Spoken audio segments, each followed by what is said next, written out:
वफाकी सिविल मुलाजमीन की कम से कम तनख्वाह 32,000 मुकर्रर करने का नोटिफिकेशन जारी। वजारत खजाना के मुताबिक वफाकी सिविल मुलाजमीन, कॉन्ट्रैक्ट मुलाजमीन के लिए कम से कम तनख्वाह 32,000 रुपये होगी। नोटिफिकेशन जारी कर दिया गया है।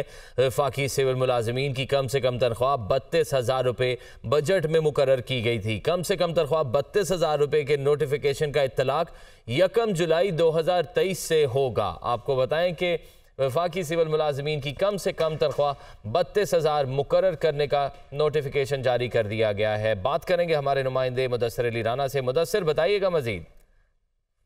जी, वजारत खजाना ने जो नोटिफिकेशन जारी किया है उसमें बताया गया है कि वफाकी सिविल मुलाजमीन की कम से कम तनख्वाह 32,000 रुपये मुकर्रर कर दी गई है। रवां माली साल 2023-24 का जो बजट था उसमें मिनिमम वेज मुलाजमीन की जो कम से कम तनख्वाह है वो 32,000 रुपये मुकर्रर करने का फैसला किया गया था और अब बाकायदा तौर पर इसका नोटिफिकेशन भी जारी कर दिया गया है। जो नोटिफिकेशन जारी किया गया है उसमें बताया गया है कि इसका इतलाक 1 जुलाई 2023 से होगा और नोटिफिकेशन में यह भी बताया गया है कि छुट्टियों के दौरान जो लोअर स्टाफ होगा, जिसमें कॉन्ट्रैक्ट मुलाजमीन हैं और वफाकी सिविल मुलाजमीन हैं, इनकी तनख्वाहों में छुट्टियों के दौरान तनख्वाह में कोई कटौती नहीं होगी। और अगर ये मुलाजमीन डेपुटेशन पर एक अदारे से दूसरे अदारे या फिर दूसरी वजारत में ट्रांसफर भी किए जाते हैं तो उससे भी इनकी तनख्वाह पर कोई कमी पेशी नहीं होगी।